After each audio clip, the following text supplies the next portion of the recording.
an inauthenticity about them versus back when we had the Phaedras. Like they didn't.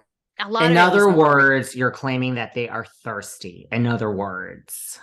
Doisty. Yes. Mia's a little thirsty to me.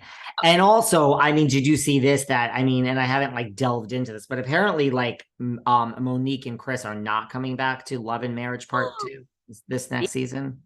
Speak to me. Yes, I saw this on several news outlets. This does Wow. not. Okay, first of all, I feel, I don't know how you feel. I love Monique Samuels. Monique Samuels, Ashley Darby, Candy Gal. Those three have like been super supportive of me, given me so much like come on my podcast. Monique's put me on the show twice. I mean, I love Monique. Well, where are they? We need them back. I know. I need to make more time and I need a fucking assistant. But anyway. You and me both, sweetheart. Go on. So anyhow, but I don't think this is good in the sense of the rumors of Chris and Monique's marriage. I think we all know that reality TV puts a strain on your marriage. I think, do I think they're still together 100%? Do I think they're probably having some marital issues? Yes. And that's why they're taking a break. But they are not, their Love and Marriage season 2 for DC, they're not filming. And, you know, Quicksilva and his wife, who are well known in the DC area, he's a radio personality. They've been friends with Monique and Chris for a long time. Monique and Chris, I think, are the ones that really got them on TV. So for Monique and Chris to not be on, you know, I agree with all of that. I think that Monique, and this is why I love her. I love Candy Gal too. Like Monique is, I think, truly not a fame whore. She is not playing the game. She is not thirsty. And I think if push comes to shove, she will always choose her real life and her real marriage and her real children and her real existence over drama on a reality show. I do. yeah. And I agree with you. I think they're like, we have way bigger issues on a daily basis than going and filming a fucking TV show right now.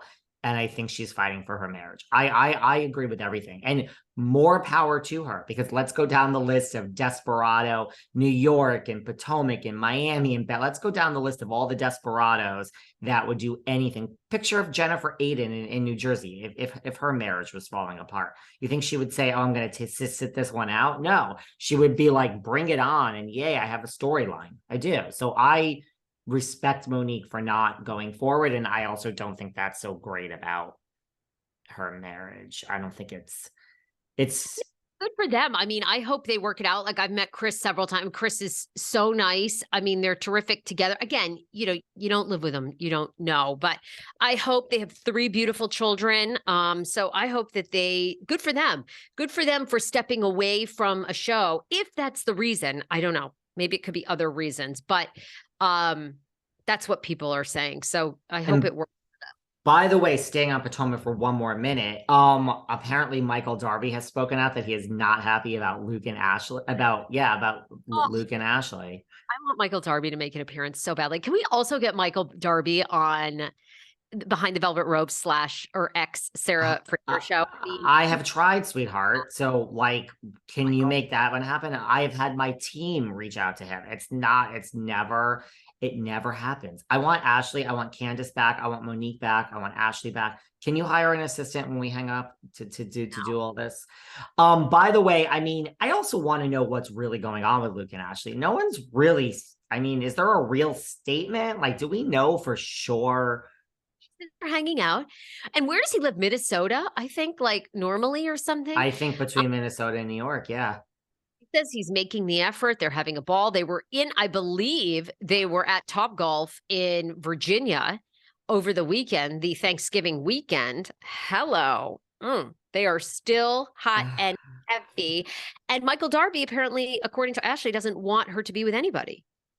Well, okay. He needs to wake up. I mean, he's getting his dick sucked by all these guys. So he just needs to wake up and realize, like, you can't want something and you can't not want the thing in front of you.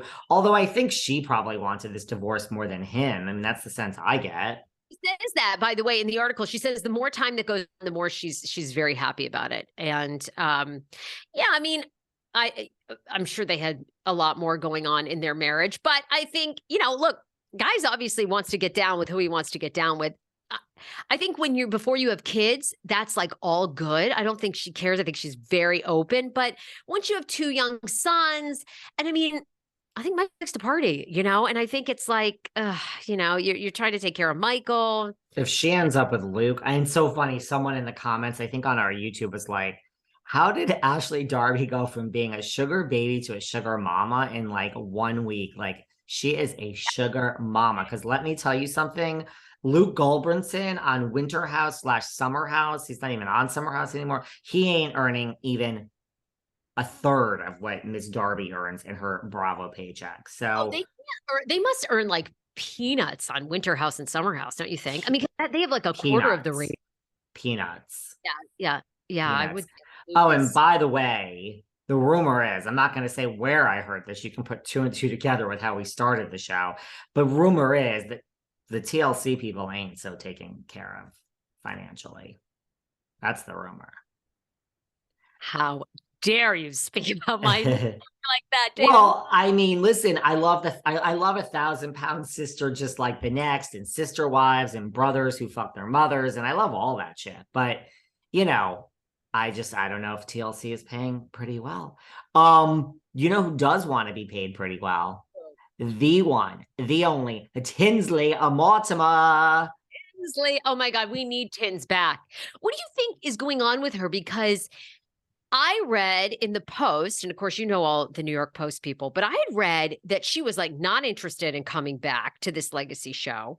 And then, like, in the 12th hour, when they were ready to move on, a source very close to her says, okay, now she's willing to entertain it. What do you think is going on? Apparently, she has a fabulous life down in Palm Beach, Florida.